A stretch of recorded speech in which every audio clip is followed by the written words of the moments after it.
अस्सलाम वालेकुम। नन बमंगा द 10 class first chapter gaseous exchange start को।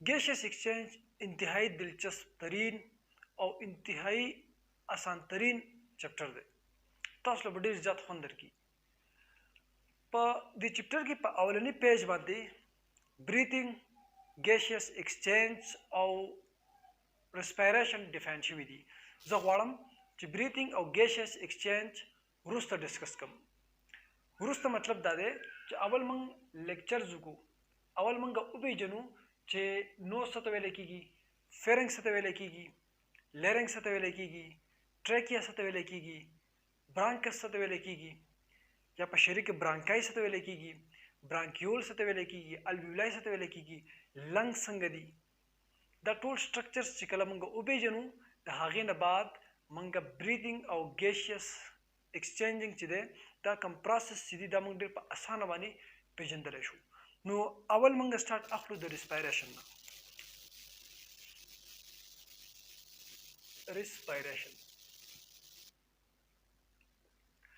रेस्पिरेशन मंगा पा आसान तरीन अल्फाजों की दस डिफाइन कोला शु the process in which food is broken down so that to release energy.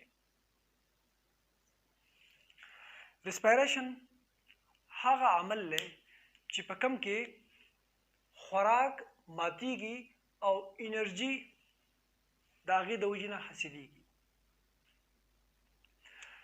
वस द रेस्पिरेशन बुनियादी तौर दो अक़साम दी आगे डिस्कस करूँ रेस्पिरेशन बुनियादी तौर दो अक़साम दी अवले चिकम किस्म दागे तो रखेगी एन आयरोबिक रेस्पिरेशन और द्वेमे चिकम किस्म दागे तो रखेगी aerobic respiration.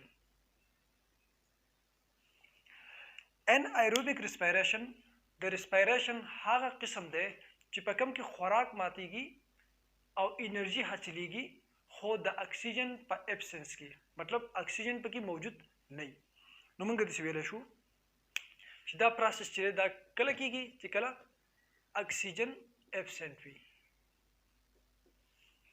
खुराक मातीगी द ऑक्सीजन पर गैर मौजूदगी की दी तो लिखीगी एन आयरोबिक रेस्पिरेशन का मंग मिसाल वर्कू जिदा प सकी मौजूदी द एन आयरोबिक रेस्पिरेशन पर सकी मौजूदी नो ईस्ट की मौजूदी चिकम माइक्रोब्स दी हागा जानदार चागा मंग पर माइक्रोस्कोपी नो आगे तो माइक्रोब लिखीगी नो ईस्ट दे आगा हम यो माइक्रोब दे और कमंग इवन द इंसानों खबरों को द ह्यूमन जमन सर चिकम मसल सेल्स दी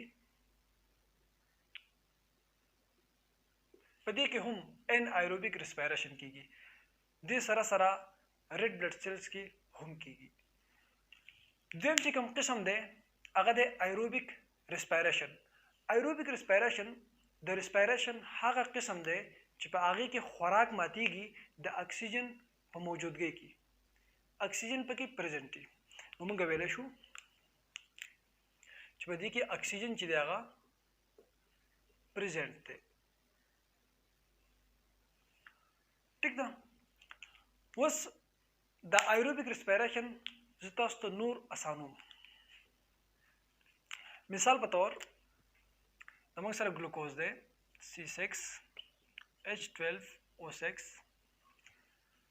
ग्लूकोज मातीगी मंग चिकला द आयरोबिक रेस्पिरेशन खबर कहूँ नो मंग दाउविच ऑक्सीजन में की प्रेजेंटी नो ग्लूकोज मातीगी द चाप मौजूदगी की द ऑक्सीजन मौजूदगी की और चिकला द माछी नुमंग लड़ा कई कार्बन डाइऑक्साइड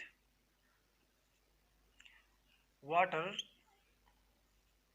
और एनर्जी अहम से है एनर्जी दा रेस्पिरेशन मंग दिस डिफाइन करो जो खुराक पर बात की खुराक जमंग सर ग्लूकोज दे हाँ और एनर्जी पे रिलीज की एनर्जी पे रिलीज हुआ او په ایروبیک ریسپیریشن کې موږ دا خبره وکړه چې خوراک ماتیږي د اکسیجن په موجودګۍ کې او انرژي ورکوي. دا زموږ سره شو ایروبیک ریسپیریشن. موږ دلته کې انرژي شو کړله او بار بار زه انرژي نوم اخلم. دا ولې؟ دا ځکه چې انرژي انتهایی اهمه ده. که زه خپله خبره کوم د انسانانو، نو موږ که وګورو، که موږ ګرځو، که موږ غټېږو، که موږ مسل کنسټرکشن کوو، موږ چې څه قسمه کار کوو هغه ټول د څه د وجې نه کېږي؟ د انرژي د وجې نه کېږي. یعنې زموږ کې انرژي ده، هغه انرژي موږ ته دې قابل کړي وي چې موږ مختلف کارونه وکړو. نو دا انرژي موږ ته څنګه راځي؟ دا انرژي موږ ته حاصلېږي د ریسپیریشن نه.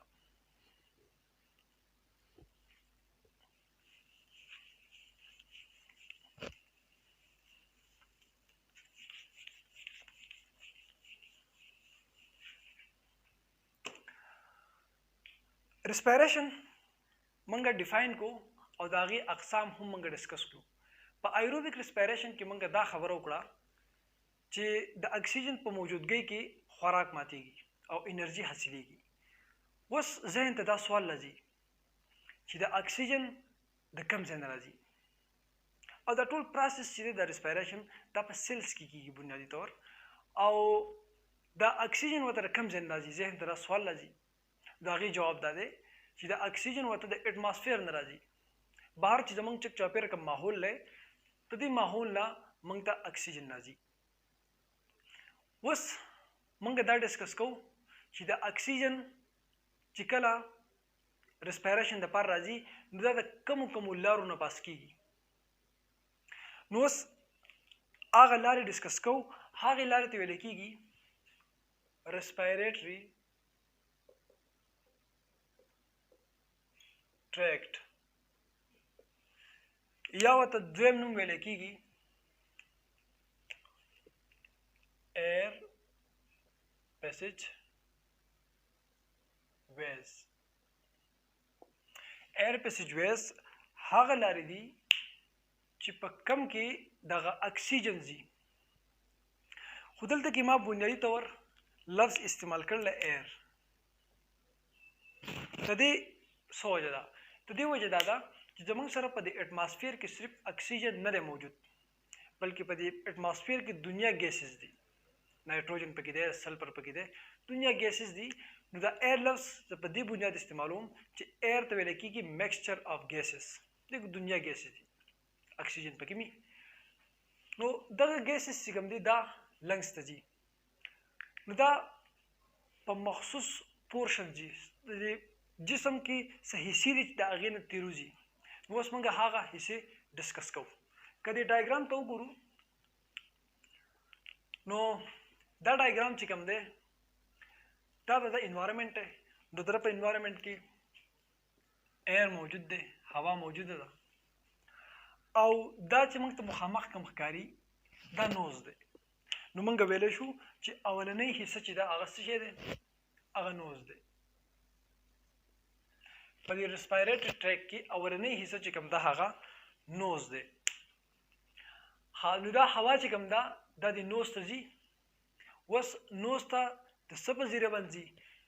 د دې پوزې نه بهر دوه سوري دي چې موږ ورته سپېږمۍ وایو. دغه سپېږمۍ چې دي دې ته ویلی کېږي ناسټرلز. دا دوه دي، دې ته ویلی کېږي ناسټرلز. دا ناسټرلز چې کوم دي دا داسې کار کوي چې د اټماسفیر نه ایر هوا را اخلي، چېرته یې بوځي؟ دا یې بوځي دلته کې دا بله کیویټي ده، دې ته لیکېږي نیزل کیویټي. نیزل کیویټي یعنې دا ناسټرلز چې کوم دي د سپېږمۍ چې کومې دي دا داسې کار کوي چې د بهر نه د هوا را اخلي او نیزل کیویټي ته بوځي. نیزل کیویټي د دې نه شروع شي ده، د دې پورې ده. اوس موږ لږ شانتې ډسکس کوو چې کله چې د هوا نیزل کیویټي ته ځي نو د هوا د نیزل کیویټي د تلو نه مخکې څنګه ده او کله چې نیزل کیویټي ته لاړ شي او د هغې نه پاس شي نو بیا څنګه دا اوس لکشن ته موږ ایکسپلین کوو. زموږ سره دا غټو باسمه نیزل کیویټي ما غټو بیس چې کله هوا د نیزل کیویټي ته راځي نو په دغه وخت کې هوا کې دنیا پیتوجنس هغه ارګانیزم دي چې هغه په موږ کې بیماریان لګوي. ډیزیز کازر ته ویل کېږي پیتوجنس. اوس چې کله دا هوا راځي نو په دې کې دنیا پیتوجن دي. چې کله هوا د نیزل کیویټي ته راځي نو هغه انتهایی یخمي اکثر. چې کله هوا د نیزل کیویټي ته راځي نو هغه ډرای همي. ډرای مطلب دا دی چې نمی پکې نه خشک وي، وچه هوا وي. او د دې نه علاوه که موږ وګورو نو په هوا کې ډسټ هم وي، خځلې پکې. خو چې کله دا هوا د دې نیزل کیویټي نه پاس کېږي، د دې کیویټي نه پاس کېږي، د دې ایریا نه پاس کېږي نو بیا څنګه وي؟ که چېرته پیتوجن پکې نو هغه پیتوجن چې کوم دی هغه ختم شوي، د هوا کلین شوي، صفا شوي. که چېرته دا هوا یخه وي نو یخوالی چې کوم دی هغې ختم شوی، ګرمه شي. که دا هوا خشک وي نو خشکوالی ختم شوی، مویست شوي، نمی پکې راغلي، لمده شوي غوندې. او که چېرته ډسټ پکې دي نو ډسټ هم ختم شوي، کلین شوي، هوا چې دا فلټر شوي. نو دا موږ ووایو چې هوا چې کله د نیزل کیویټي نه بهري یعنې نیزل کیویټي ته راځي نو څنګه وي، او چې کله بیا د نیزل کیویټي پار کوي نو بیا څنګه وي، نو هغه داسې بهترین هوا یې ته جوړه کړه. اوس زه لږ شانتې دا ډسکس کومه چې دا هوا کلین شوې څنګه ده، صفا شوې څنګه ده، ګرمه شوې څنګه ده، دغه رنګې لمده شوې څنګه ده، او د دې ډسټ پارټیکل ترې ګن نه څنګه صفا شوې ده. نو اوس دا لږ شانتې ډسکس کوو.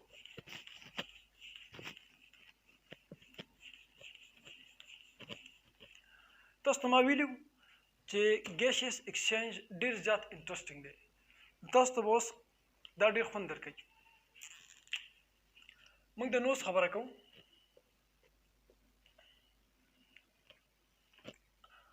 په عام اصطلاح کې خو نیزل چیمبر به کوي، نیزل کیویټي به کوي. نیزل کیویټي ته نیزل چیمبر هم وایي. نیزل کیویټي، په دې نیزل کیویټي کې دننه سیلیا موجود دي. سیلیا د پوزې د ویښتو ته ویل کېږي. د پوزې د ویښتو ډېر اهمترین کار دی. د کار دا دی چې دو د هوا چې ده هغه کلین کوي، یا هوا چې کوم ده هغه فلټر کوي. کله چې موږ ساه واخلو او موږ ساه اخلو او په دې هوا کې دننه خځلې ګن من موجودي نو هغه ټول په دې ویښتو کې انخلي. نو چې هغه وینخلي نو د چڼ په شان، لکه چڼ کې زموږ سره کله چیس کو نو چې لاندې لاړ شي او هغه بور چې دی نو هغه په دې چڼ کې له پاسه پاتې شي. نو دا هم دغه رنګې دا کم ډسټ پارټیکل چې دی هغه راونیسي او هوا چې کوم دی هغه پرېږدي، نو هوا بالکل فلټر لاړه شي. نو سیلیا پکې موجوده ده، فزیکل بیریر شو کوي. دویم زموږ سره په دې پوزه کې میوکس سیکریټینګ سیلز دي. دې ته بل نوم ویل کېږي ګابلټ سیلز. دا میوکس سیکریټینګ سیلز یا ورته ویل کېږي نیزل میوکوزا. دا یو څیز خارجي چې هغې ته میوکس وایي. میوکس فلویډ غوندې وي، اوبه غوندې دي. ته دو کار دا دی چې کم پیتوجین چې راغلی موږ چې خبره کړو چې پیتوجین په دې هوا کې راځي چې کوم بیماری لګي که هغه چېرته راغلی نو هغه پیتوجین چې کوم دی هغه ختموي، یعنې هوا د پیتوجین نه صفا کوي، کلین کوي. او دغه رنګې د هوا چې ده هغه مویسټ کوي. که مثال په طور هوا راغله هغه یخه ده، هوا راغله هغه خشکه ده، یعنې وچه ده. نو هغه وچه هوا چې کوم ده هغه مویسټ کوي، نمی پکې راولي، لمده کوي. ها دې سره سره په دې نیزل کیویټي کې بلډ ویسلز موجود دي. بلډ ویسلز کې دننه بلډ دی، وینه پکې ده، او وینه خو ګرمه او موږ ته پته ده چې هیټ چې دی هغه همیشه چې کوم ځای کې هیټ سیوای د هغه ځای نه ځي هغه ځای ته چې کوم ځای کې هیټ کمي. نو که موږ وګورو ایر چې دی ایر هوا هغه خو الریډي انتهایی یخی. نو چې کله هوا یخی نو د بلډ ویسلز کې چې کوم بلډ دی د هغې نه هیټ ځي هغه ایر ته، نو هغه هوا چې کوم ده هغه ګرمه کی. نو دې څه کار دی ته د بلډ ویسلز کار دا دی موږ ویلی شو چې دا بلډ ویسلز چې کوم دي دا وارمنګ کوي، وارمنګ ایرز، هغه هوا چې کوم ده هغه ګرموي. ها نو موږ دا ډسکشن وکړو په دې باندې چې نیزل کیویټي ته هوا راځي نو څنګه وي، او چې کله نیزل کیویټي نه هوا وځي نو څنګه وي. نو هوا خو بالکل بیا ډېر زبردسته شي، نو هغه زبردسته کېږي څنګه، نو هغه هم موږ دلته کې ایکسپلین کړو.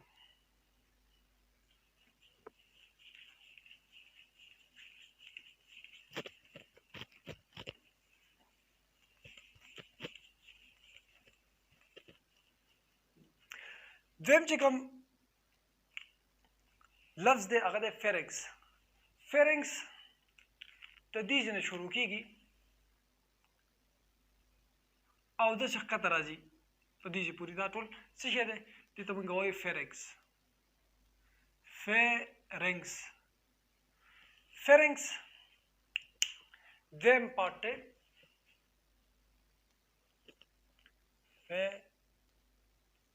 فیرنګس. کله چې موږ ساه اخلو نو هوا چې کوم ده هغه ولاړ شي نیزل چیمبر ته یا نیزل کیویټي ته. نیزل کیویټي ته چې کله دا ځي دا د سپیږو په ذریعه باندې لاړ شي، او چې کله نیزل کیویټي ته لاړ شي نو هغه پروسس موږ اوس ډسکس کړو، هغه ورسره وشي. د هغې نه بعد دا بیا راشي فیرنګس ته. نو فیرنګس چې کوم دی هغه د ریسپایریټري ټریک دا کومې لارې چې دي دا پکې دویمه لاره ده، دا پکې د دغې کنټینیوټي یو دویمه حصه ده. نو فیرنګس چې تقریبا 4.5 انچ دی، دومره اوږد دی. دا د ډایجسټیو سیستم پارټ هم دی، ډایجسټیو سیستم پارټ هم دی، سم ده، او د ریسپایریټري سیستم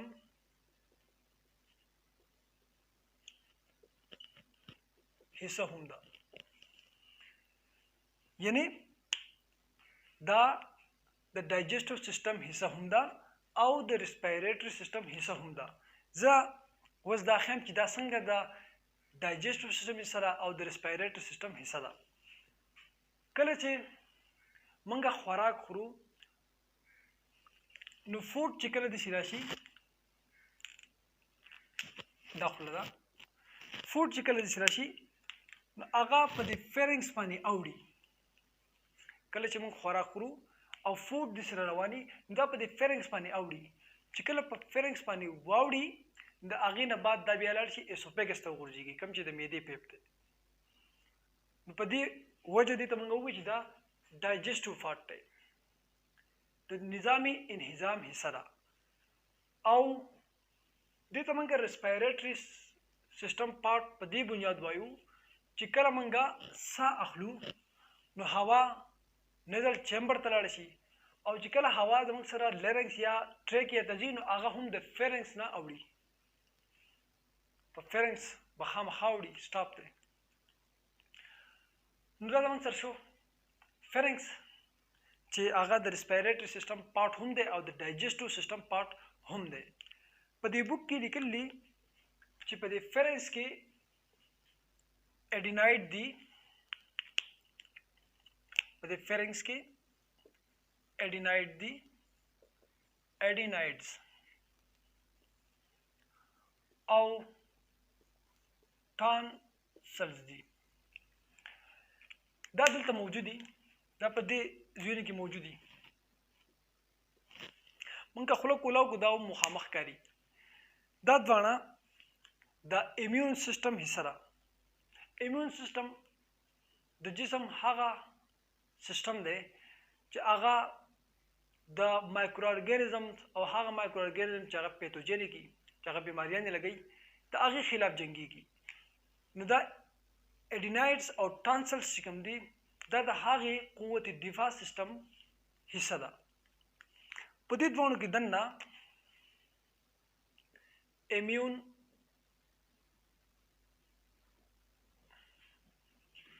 سیلز موجود دي او دغه ایمیون سیلز چې کوم دي هغه انټي باډیز پیدا کوي